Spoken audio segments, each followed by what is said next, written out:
తమన్ గారు నమస్కారం. నమస్కారం రాజేష్, బాగున్నారా? బాగున్నాను. చెప్పు. చాలా హెక్టిక్ వర్క్. ఇప్పుడే కొంచెం రిలీఫ్ అయినట్టున్నారు. బట్ నాకు ఇంటర్వ్యూకి టైమ్ ఇచ్చినందుకు థాంక్ యూ సో మచ్. నువ్వు నా బ్రదర్, నీకు నా టైం ఇవ్వడం ఏంటి? కలిసి అందరం ఒకే ఇండస్ట్రీలో ఉన్నాం, పని చేసుకుంటున్నాం. So happy. Thank you. First of all సంక్రాంతికి 2 సినిమాలు. ప్లెజర్‌గా ఫీల్ అవుతున్నారా? ప్రెషర్‌గా ఫీల్ అయ్యారా? రెండు ఉంటాయి, బట్ రెండు ఒకేసారి రావడం ఎప్పుడు మంచిది కాదు. న్యూస్ రైడర్స్కి బేసిక్ హెల్త్ పోతాయి, స్ట్రెస్ ఎక్కువ ఉంటుంది. వీళ్ళది ముందు ఒక రీల్ అయిపోతే వాళ్ళది ఎక్కువ అయిపోయిందంట, మంది ఇంకో రెండో రీల్లోనే ఉన్నాడు, తను ఫోర్త్ రీల్ అయిపోయిందంట. సో అలా ఒకలాంటి ఎనర్జీస్ క్రియేట్ అవుతాయి. ఓకే. బట్ నేను జోవియల్గా మేనేజ్ చేస్తూ ఉంటా. But it's very tough. రెండు సినిమాలు మేనేజ్ చేయడం చాలా పెద్ద విషయం, చాలా కష్టం. అది ఆన్ టైం ఇవ్వడం, యూఎస్పెన్స్ చాలా ఉంటాయి, చాలా బిజినెస్ వైజ్ చాలా ఉంటాయి. అది సంక్రాంతి అప్పుడు ఇంకా టార్చర్, ఎందుకంటే అన్ని చోట్ల ఐస్లు ఉంటాయి, అవును. ఐస్ వర్షాలు కురుస్తుంటాయి, టెంపరేచర్స్ పడిపోతుంటాయి. సో ప్రింట్స్ కాపీలు వెళ్ళి రీచ్ అవ్వడం టైం అయిపోతాయి. సో ఇవన్నీ లాజిస్టిక్స్, ముందరే ఫ్లైట్, సమ్ టైమ్స్ ల్యాండ్ అవ్వవు, ఎక్కువ స్నో ఉంటే ల్యాండ్ అవ్వదు. అవును. ఇదో ప్రాబ్లమ్ ఉంటుంది.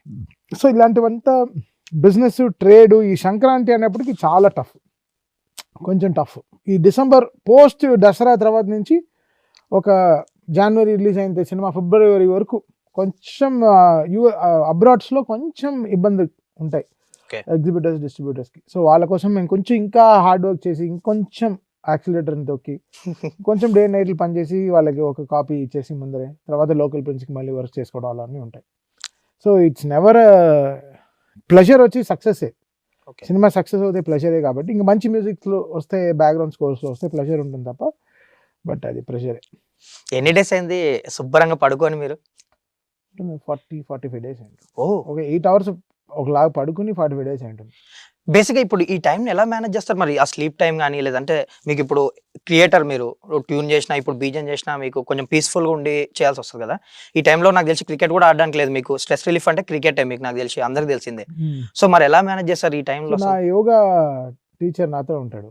ఓకే. దాని తర్వాత నా ఫిజియో, వీళ్ళిద్దరు నాతో ఉంటారు. సో పవర్ నాప్స్ త్వర తీసేసుకుంటూ ఉంటాను. స్టూడియో నుంచి వెళ్ళను, అవునా? ఇక్కడే పడుకుంటాను. పైన ఒక రూమ్ రెడీ చేయించుకుని, ఇక్కడే బెడ్ వేసుకుని ఇక్కడే పడుకుంటాం.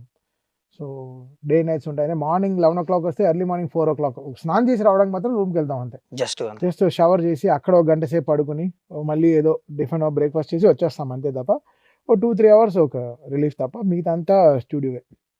సో నాతో పాటు నేను మాత్రం కాదు, నా టీం కూడా అలా డే నైట్ పని చేయకపోతే సినిమా రిలీజ్ కాదు. So I think everybody, the whole credit goes to the team. But నేను ఐ మేనేజ్ పవర్ నాప్స్ ప్రాపర్గా. ఎప్పుడప్పుడు రీల్ లోడింగ్, అప్లోడింగ్ ఉంటాయి, రీల్ అప్లోడ్ చేస్తాను. అదేలేండి. ఆ టైం కరెక్ట్గా సెలెక్ట్ చేసుకుని అప్పుడు ఒక 45 మినిట్స్ ఆ రీల్ అప్లోడ్ అవుతాయి. ఆ టైంలో అంతా పడుకుంటాను, మళ్ళీ లేసేస్తాను, మళ్ళీ పని చేసుకుంటాను, మళ్ళీ ఒక హాఫ్ అన్ అవర్ టైం ఉంటుంది, అలా పని చేస్తాను. బట్ ఇంత స్ట్రెస్‌లో వర్క్ చేస్తూ కూడా మీ ఫేస్ మీద అసలు ఏది కనబడదు. పాజిటివ్‌గా వెరీ స్మైల్ ఫేస్ తోటి ఉంటారు. బయట ప్రెస్ మీట్‌లో గాని, ప్రమోషన్స్‌లో నాకు తెలిసి ల్యాబ్స్ బయట మీరు జస్ట్ కాన్వర్జేషన్ టైమ్‌లో కూడా మీ ఫేస్ మీద ఆ స్ట్రెస్ కనబడదు. వై? అంతే. ఇప్పుడు ఒక డైరెక్టర్ మన దగ్గర వచ్చి కరెక్షన్ చెప్తున్నాడు నాకు. Okay. So I have to be energetic. తను ఏంటి ఇంకా టైర్డ్గా ఉన్నాడు అని తను ఒక కరెక్షన్ కూడా తను చెప్పడం తడబడకూడదు. ఓకే. సో నేను ఆ స్పేస్ మా డైరెక్టర్కి ఇచ్చేస్తాను. వాళ్ళు ఏం కరెక్షన్ చెప్పినా అది ఎంత, బికాస్ డైరెక్టర్కి మించిన వాళ్ళు ఎవరు ఉండరు సినిమాలో. ట్రూ. తనకే మొత్తం క్రాఫ్ట్స్ అన్నీ ఏం జరుగుతుంది, బికాస్ హీరో ఆర్క్ మొత్తం తనకే తెలుసు. అవును. సో మనం ఇనిషియల్గా మనం ఫాలో అవుతాం, దాన్ని మనం తీసుకుని మన స్టైల్లో మన మ్యూజిక్ అన్ని చేస్తాం. బట్ తనకంటూ ఒక గ్రాఫ్ ఉంటుంది సినిమాకి, ఇక్కడ సైలెంట్ అవ్వాలి, ఇక్కడ బాగుంటే బాగుంటుంది, ఇక్కడ మ్యూజిక్ వద్దు, ఇవన్నీ తనే డెసిషన్ తీసుకుంటాడు. సో అప్పుడు డైరెక్టర్కి మనం we have to give that 100% energy. Okay, ఓ ఎనర్జీ మనం 200% ఇవ్వాలి. బికాస్ తన కళ, తన కష్టం, తన ఎన్నో పడిన అవమానాలు, ఎన్నో అడ్డంకులు, ఎన్నో ప్రొడక్షన్లో స్టేజ్ ఎక్కి దిగి, అవును. ఎన్నో ఏళ్ళు కృష్ణానగర్లో కష్టపడి ఇవన్నీ చేసి ఒక స్క్రిప్ట్ ఓకే మళ్ళీ మన దగ్గరికి వచ్చేటప్పటికి మనం మన డైరెక్టర్ని చాలా జాగ్రత్తగా చూసుకోవాలి, రెస్పాన్సిబుల్గా చూసుకోవాలి, వాళ్ళకి ఏ ఇబ్బందులు లేకుండా, ప్రొడ్యూసర్ సైడ్ ఏమీ డిఫెక్ట్లు లేకుండా. సో మెనీ లాజిస్టిక్స్ ఉంటాయి. అండ్ అండ్ ఒక హ్యూమన్గా మనం ఎంత ఎనర్జీ ఇవ్వగలం లాస్ట్ మినిట్లో, బికాస్ లాస్ట్గా వచ్చేది నా క్రాఫ్టే. సినిమా అవును. అన్నీ అయిపోయిన తర్వాత ఎడిటింగ్, డబ్బింగ్ ఉండే అన్ని క్రాఫ్ట్స్ అన్నీ అయిపోయిన తర్వాత ఫైనల్గా వచ్చేది నా దగ్గరికి music, background score, delivery of music అన్నీ. సో ఆ 3 months నేను ఎంత ఎనర్జెటిక్గా నా డైరెక్టర్ని చూసుకోవాలనేది ఉంటుంది. సో అది దానికి నేను బాగా ప్రాక్టీస్ చేసుకుని I try to be maximum powered ఎనర్జీగా సో మేనేజ్ చేస్తారు. మేనేజ్ చేస్తాను. ఇప్పుడు బికాస్ ఒక బిట్ నచ్చలేదు అనుకో, తను సంగడపడకూడదు, ఓకే. వెంటనే చెప్పాలి. ఆ చెప్పే ధైర్యం మనం ఇవ్వాలి, ఆ ఫ్రీడమ్. ఆ ఫ్రీడమ్ మనం ఇవ్వాలి. అది వెరీ ఇంపార్టెంట్. బికాస్ డైరెక్ట్గా ఎంతో ఉంటాయి, ఇది బెస్ట్గా రావాలి, ఇది బాగా రావాలి, ఇది అది రావాలి, ఇది రావాలి అని ఉంటాయి. సో అది మనం we have to give that best. So there, so I keep my directors who are the captain, who are the pillar of the film, వాళ్ళని చాలా బలంగా పెట్టుకుంటాను పోస్ట్ ప్రొడక్షన్. మీరు మీ వర్క్ విషయంకి వస్తే ఇప్పుడు ల్యాబ్స్లో టెంట్లు వేసుకొని మరీ వర్క్ చేస్తారు, చాలా హ్యూజ్ పబ్లిక్ ఉంటారు, మీ టీం కూడా చాలా ఎక్కువ మంది ఉంటారు. సో ఎంతమంది వర్క్ చేస్తారు, ఎంతమందికి మీరు వర్క్ ఇస్తున్నారు మీ ద్వారా? వై బికాస్ నేను ఈ క్వశ్చన్ ఎందుకు అడుగుతున్నానంటే ఇప్పుడు మీ రెమ్యూనరేషన్లు కోట్లు అవి అంటుంటారు, బట్ మీ వల్ల చాలా మందికి వర్క్ ఉంటుంది. నాకు అయినో తెలుసు కదా, మీకు టెంట్ వేసి మరి ల్యాబ్లో ఇప్పుడు ఇంతమంది ఉంటారు, మీ చుట్టూ వర్క్ చేస్తారు, మీకు ఎంతమందికి వర్క్ ఇస్తున్నారు మీ టీం? 2 సినిమాలకి కలిపి దాదాపు 150 మంది 200 మంది ఉంటారు వర్కర్స్. మ్యూజిషియన్స్ వచ్చి వెళ్ళిపోవడం, సింగర్స్ 40 మంది ఉంటారు, రోజు ఉంటారు. బికాస్ సో అలా 2 సినిమాలు కలిపి ఒక 300-400 మంది పనిచేసి ఉంటారు. సో చాలా వర్క్ ఇక్కడ. అది కాకుండా ఎన్నో మంది ఉంటారు.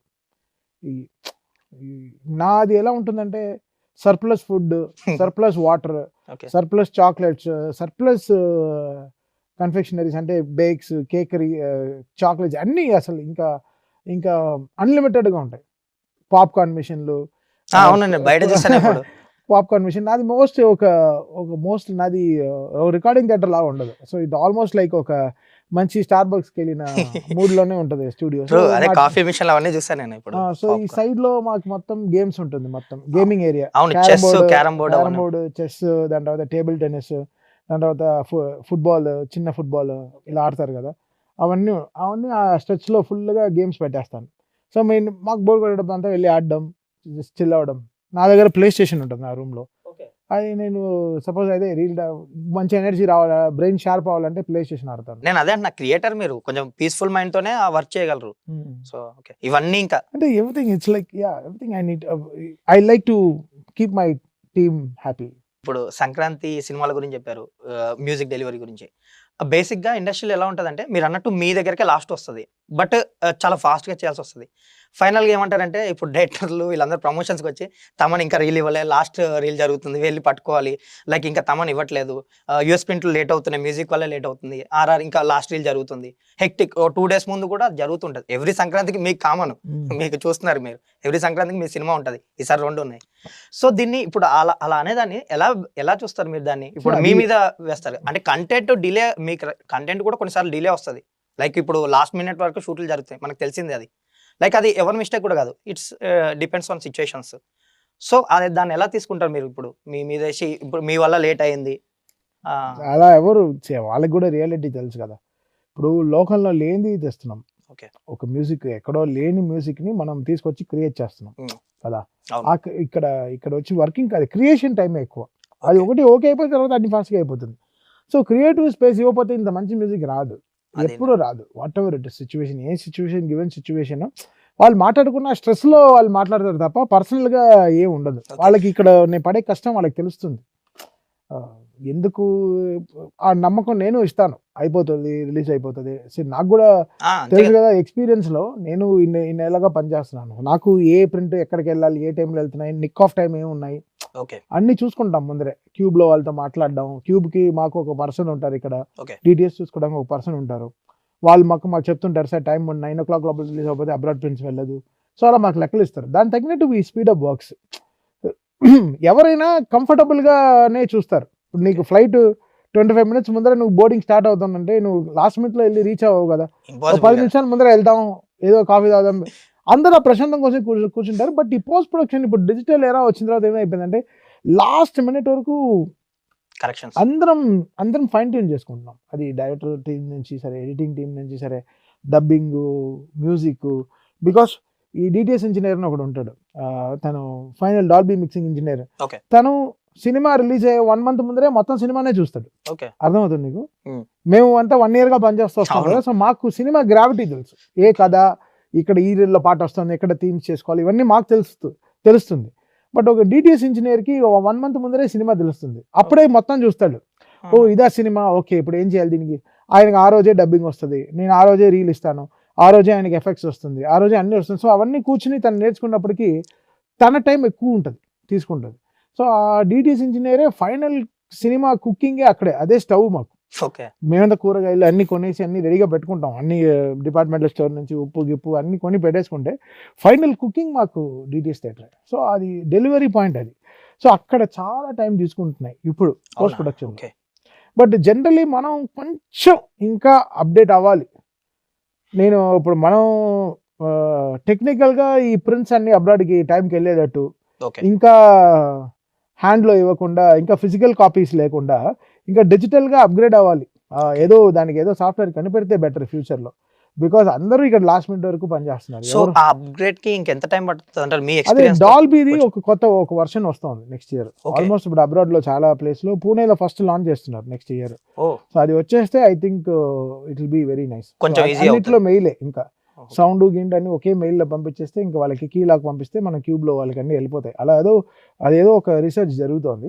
అది ఆల్మోస్ట్ ఒక థియేటర్ లో పూణేలో ఫస్ట్ టైం ఇన్స్టాల్ చేద్దాం అనుకుంటున్నారు డాల్బీ.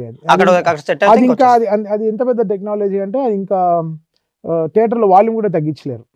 మేము ఇచ్చే వాల్యూమ్ కరెక్ట్ గా ప్లే అవుతుంది. జనరల్ గా మనం మల్టీప్లెక్స్ లో కానీ దీంట్లో కానీ వాల్యూమ్ తగ్గించేస్తారు. అవును, 3.5 4 పెడతారు. యాక్చువల్గా 7 పెట్టాలి. 7 ఇస్ ద యాక్చువల్ లెవెల్. ఒక సినిమా ఎక్స్పీరియన్స్ గా DTS engineer, Dolby engineer final చేసి ఇచ్చేది. డాల్బీ అప్రూవ్డ్ ఇంజనీర్ వస్తారు కదా, సో వాళ్ళు 7 లెవెల్లో పెట్టి నీట్ గా మాస్టరింగ్ చేసి ఇచ్చేస్తారు. సో కొన్ని థియేటర్లో వాల్యూమ్ తక్కువ పెడతారు, డైమెన్షన్స్ మారుతాయి. కొన్ని చిన్న థియేటర్లో వాల్యూమ్ తక్కువ ఉంటాయి, 4 3 మేలే అడుగుతాం కొంచెం వాల్యూమ్ పెంచండి.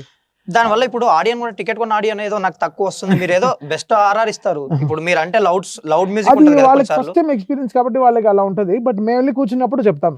ఓకే. సో మేము థియేటర్, మా డిటిఎస్ ఇంజనీర్ మొత్తం థియేటర్ విజిట్స్ అన్ని చేస్తాడు. చేస్తే వెళ్ళి వాళ్ళ పని అది, వాళ్ళ జాబ్ వాళ్ళది. సో వాళ్ళు పర్టికులర్ థియేటర్స్, సింగిల్ థియేటర్స్ లో మనకి ప్రాబ్లం లేదు, ఎందుకంటే ఫ్యాన్స్ కోసం వాళ్ళు ఎవరైనా డైలాగ్ గిలా వినపడదు కాబట్టి వాళ్ళు కరెక్ట్ లెవెల్లో పెట్టేస్తారు. మల్టీప్లెక్స్ లో కొన్ని మల్టీప్లెక్స్ లో వాల్యూమ్ తక్కువ ఉంటుంది, అది మేము చెప్తాం. లేదండి ఇక్కడ మీరు డాల్బీ అప్రూవ్డేగా, ఒక ఇంజనీర్ మాస్టర్ చేసిందే కదా మీరు చేస్తున్నారు, సో మీరు వాల్యూమ్ పెట్టచ్చు, ప్రాబ్లం ఉంటుంది అని చెప్తాం. సో ఇప్పుడు ఆ టెక్నాలజీ వస్తే ఆ ఫిక్స్డ్ ఉంటుంది, 7 ఫిక్స్డ్ ఉంటుంది. ఇంకా మనం అది చాలా బాగుంటుంది, అది ప్రాపర్ గా మాస్టర్ అయ్యి కూడా వెళ్తుంది. సో ఇంకా మనకి ఎక్కువ స్పీకర్లు పేలిపోవడాలు ఈ ప్రాబ్లమ్స్ అన్ని ఉండవు. ఇప్పుడు ఏంటంటే చాలా థియేటర్లో క్యూబ్ అప్గ్రేడ్ చేశారు, ప్రొజెక్టర్ అప్గ్రేడ్ చేశారు, స్క్రీన్ మార్చారు. పాత స్క్రీన్ ని కొత్త స్క్రీన్ వేసి ప్రొజెక్టర్ మార్చారు. బట్ సౌండ్ సిస్టమ్స్ పాతవే పెట్టుకున్నారు కొన్ని థియేటర్లో. నేను వెళ్ళి పర్టికులర్గా వెళ్ళి చూశాను కూడా 2-3 థియేటర్స్ లో. ఇంకా పాత యాంపులు, అవే అవుజా యాంపులు, పాత యాంపులే వాడుతున్నారు. అసలు దాన్ని ఇంకా అప్గ్రేడ్ చేయలేదు, ఇంకా they have not upgraded the whole theatres. So అవన్నీ అప్గ్రేడ్ అవ్వాలి. సో మీరు ఇప్పుడు ఈ టాపిక్ వచ్చింది కాబట్టి మీకు sound wise the best experience ఇచ్చే థియేటర్ ఏంటి హైదరాబాద్ లో గానీ సంథింగ్? మీకు హైదరాబాద్ లో almost 90% of theatres very very good. అవునా? ఓకే. సింగిల్ స్క్రీన్స్ లో సింగిల్ స్క్రీన్స్ కూడా మీరు ఇంత చెప్తున్నారు కాబట్టి ఎగ్జాక్ట్ అన్ని సంధ్య దేవి, సుదర్శన్, ఇవన్నీ మంచి థియేటర్స్. అంటే ఫ్యాన్స్ కోసం వాళ్ళు జాగ్రత్తగా ఉంటారు. ఎందుకంటే స్పీకర్లు తగ్గిపోయినా, వాల్యూమ్ తగ్గిపోయినా వాళ్ళు ఒప్పుకోరు కాబట్టి. సో వాళ్ళు థియేటర్ మేనేజర్స్ అంతా చాలా జాగ్రత్తగా చూసుకుంటారు. నాకు ఇక్కడ మల్టీప్లెక్స్ కూడా ఏఎంబి హాల్, ఏఎంబి మన forum hall, triple A theatres అన్ని ఎవ్రీథింగ్ ఇస్ మల్టీప్లెక్స్ ఇష్యూ లేదు. అంత కొత్త మిషన్స్ కాదు, అన్ని కొత్తగా క్యూఏసీ స్పీకర్స్ అంతా వాళ్ళు కొత్త ఎక్విప్మెంట్ అంతా కొత్తది కదా. సో అది మనకి ఇష్యూస్ లేవు. మనకి ఉండేవంతా పాత థియేటర్స్, ఏమన్నా సింగిల్ థియేటర్స్ అవే ఇష్యూస్ ఉంటాయి. బట్ అక్కడ ఎక్కువ క్రౌడ్ వెళ్ళే థియేటర్స్ అంతా బాగా నీట్గా మెయింటైన్ చేసేస్తారు. ఎందుకంటే అది ఫస్ట్ రోజు బెనిఫిట్ షోలు పడే థియేటర్, డిసైడ్ చేసే థియేటర్లు, టాక్ పర్ఫెక్ట్ గా ప్రాపర్ గా వెళ్ళే థియేటర్ కదా. సో అవన్నీ మనకి ఇంపార్టెంట్ కాబట్టి I think it goes right. ఈ సంక్రాంతి సినిమాలకి లాస్ట్ మూమెంట్ వరకు ఎలా ఉండింది? అంటే కరెక్ట్ టైం కి ఇచ్చేసారా? ఏమన్నా లేట్? కొన్ని లేట్లు అయ్యాయి. ఇవ్వడంలో లేట్ తీసి పక్కన పెడితే, నేను చెప్పాను కదా క్లైమాటిక్ కండిషన్స్, అది మనల్ని బాగా దెబ్బతీసేస్తాయి కొన్ని థియేటర్స్. లాంగ్ విషయాలు ఇప్పుడు ఆస్ట్రేలియా అండ్ యుఎస్, దీనికే ఏదో టెక్నాలజీ రావాలని నేను కోరుకుంటున్నాను. ఓకే. బికాస్ లాస్ట్ మినిట్ వరకు నేను డైరెక్టర్ మాత్రం ఇద్దరం కలిసి అందరూ ఫైన్ ట్యూన్ చేసుకోవడంలో ఉంటాం తప్ప, అంటే నిక్ ఆఫ్ టైంలో వచ్చేస్తాం. 3 days ముందర అయితే వెళ్ళిపోతుంది డెఫినెట్ గా. 3 days ముందర అయితే ఏ సినిమా ఉండదు. అవునండి. అంతే, అది 100% ఇవ్వాలి. ఎందుకంటే ఎంతో బిజినెస్. ఇంకా లాస్ట్ మినిట్ అది 3 days అనేది, 3 days అనేది నిక్ ఆఫ్ టైం అంతే. ఓకే. 12th సినిమా రిలీజ్ అంటే ఇంకా 9th కి ఇచ్చేయాలి. లోకల్ ప్రిన్స్ 10th కి ఇవ్వచ్చు, దాని ముందర ప్రిన్స్ 9th కి ఇవ్వాలి అంతే. ఎందుకంటే సెన్సార్ వచ్చిన తర్వాత వాళ్ళ కట్స్ కూడా వస్తాయి, సెన్సార్ నుంచి కట్స్ వస్తాయి. ఆ కట్స్ అన్ని కరెక్ట్ గా తీసేయమంటారు. ఇక్కడ ఈ కట్స్ వచ్చింది బాగాలేదండి, మనకి యూఏకి, ఏకి, యూకి చాలా డిఫరెన్స్ అవునవును. కట్స్ ఉంటాయి. ఆ కట్స్ అన్ని రాసిస్తారు వాళ్ళు సెన్సార్లో. ఆ కట్స్ అన్ని మేము చేసి మళ్ళీ సింక్ చేయాలి సినిమాని. సో సినిమా లేపేస్తే సౌండ్ సింక్ చేయాలి కదా, అవును. ఆ ఫ్రేమ్ లేపేస్తే సౌండ్ పెట్టాలి కదా కరెక్ట్గా. సో చాలా ఉంటాయి పనులు. అబ్బా, చాలా మామూలుగా ఉండదు. బేసిక్ గా హారర్ జరుగుతుంది, లాస్ట్ రీల్ అవి అని అంటారు. కామన్ మ్యాన్ తెలియదు ఇదంతా అవును, అవును. ఇంత ఉంటది వెనకాల మీరు అవును, అన్నట్టు. చాలా ఉంటుంది. సెన్సార్ ఆఫీసర్ చాలా డిసైడ్ చేస్తారు ఏం ఉండాలి. వల్గర్ డైలాగ్స్ కానీ, హెవీ బ్లడ్ షెడ్ కానీ, నైఫ్స్ కట్స్ కానీ చాలా ఉంటాయి. ఎందుకంటే కంటెంట్ మీ దగ్గర నుంచి డెలివరీ అవుతుంది కాబట్టి లాస్ట్ మినిట్ కాబట్టి అన్ని వర్క్స్ అన్ని ఆల్మోస్ట్ మీ దగ్గరే జరుగుతాయి అంతా కదా. సింక్రనైజ్డ్ గా వెళ్ళాలి కదా. Okay. అన్నింటికి బీప్ అని ఒకటి ఉంటుంది ముందర. Hmm. ఫస్ట్ బీప్, ఆ బీప్ సింక్ కి కరెక్ట్ గా అన్ని సింకులు చేసి ప్రాపర్ గా మేము వెళ్ళి క్యూబ్ లో ఒకసారి 2.1 క్యూబ్ లో చిన్న థియేటర్ ఉంటుంది, అక్కడికి వెళ్ళి చూసుకుంటాం. ఓ చెకింగ్. నేను, కెమెరామ్యాన్, ఎడిటర్, డైరెక్టర్, ప్రొడ్యూసర్ అందరూ వెళ్ళి ఒకసారి మేమే అక్కడ టికెట్ కట్ చేసుకుని సెంటిమెంట్ గా చూసుకుంటాం. టికెట్ కూడా కట్ టికెట్ చేసుకుంటారు. కూడా కట్ చేసుకుని చూసుకుంటాం సినిమా. అది వెరీ సెంటిమెంట్ మాకు ఆ క్యూబ్ థియేటర్. అక్కడ వెళ్ళి ఒకసారి సినిమా చూసేసుకుంటాం. ఎక్కడైనా జంప్ ఉందా, ఆప్టికల్ ఏమైనా లేచిందా, రీల్ జాయినింగ్ లో, బికాస్ సపరేట్ రీల్స్ గా పనిచేస్తాం. అవును. 8 రీల్లు ఫైనల్ గా ఆప్టికల్ గా అన్ని జాయిన్ చేస్తాం అనమాట. జాయిన్ ఓహో. చేసినప్పుడు స్మూత్ గా ఉందా ట్రాన్సిషన్స్, రీల్ కి జంప్ లేదా సౌండ్, ఓకే. ఒక హెవీ సీన్ నుంచి సడన్ గా ఒక సీన్ డైల్యూట్ అయ్యి ఒక హెవీ సీన్ లో వెళ్ళి ఆగుతాయి ఒక రీల్, అవును. సడన్ గా నెక్స్ట్ సీన్ లవ్ లో నుంచి స్టార్ట్ అవుతాయి. సో అప్పుడు జంప్ ఎలా ఉంది అవన్నీ మాకు ఫైనల్ గానే చూసుకుంటాం అనమాట. చాలా ఉంటుంది.